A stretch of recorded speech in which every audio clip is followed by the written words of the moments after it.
why sissy squats? One, they look cool.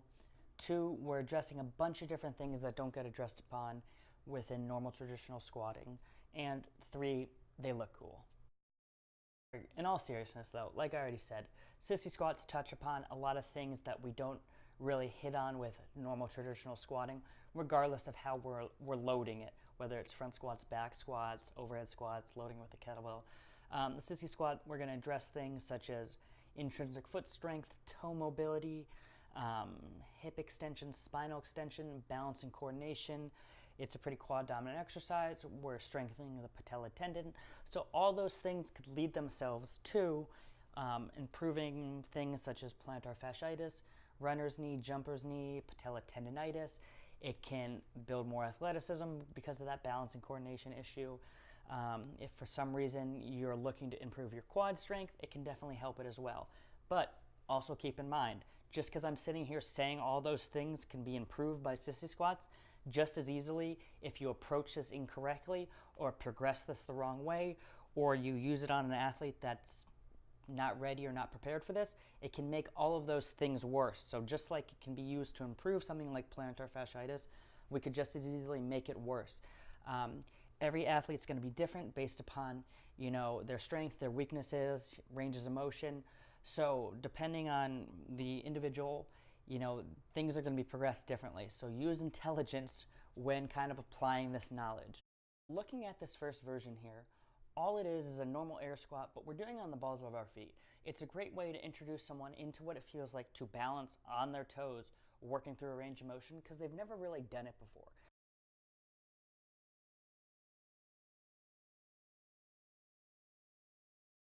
Moving on to the next variation here. Now it's the same thing. We're working through this on the toes, air squat, but when we get to the bottom of the range of motion, now we're going to start stressing the toes into that extension position that you need for the sissy squat, feeling what it feels like to extend with our hips and kind of coordinating that spinal extension and that hip extension. It's kind of the first introduction to the movement. And kind of a good principle I like to follow when developing any new movement is to kind of solidify the start and the end position before working through a range of motion. So for in terms of the sissy squat, let's kind of get it down pat in this bottom end range position before we start lowering ourselves in this position. So this third variation now, we're actually going to start working through the range of motion. The kind of problem we run into is that we need to have this kind of balance of spinal extension and hip extension at the same time. So the way I like people to feel it off the bat is they're reaching one hand kind of above them, or they're reaching it behind them as they squat down, which really helps that spinal extension component, while that other hand's reaching out in front of them to kind of promote a little more of that hip extension. And it's kind of this counterbalance where we're going back and forth right now, so people can start to feel what it feels like in a little more of a regressed environment. Once people start to get comfortable with this kind of counterbalance eccentric, they can start then moving on to normal eccentrics. With all of these eccentrics, especially at first in terms of really developing control and strength in these new ranges of motion, I really kind of encourage people to focus on 7 to 10 second eccentrics. Once people have solidified a solid eccentric, they're very consistent with it, then at that point in time I have people start working through, we could say, partial reps.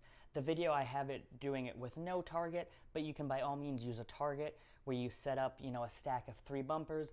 Then as you become consistent and stronger with that movement, you reduce the bumpers down until eventually you're doing it to the floor.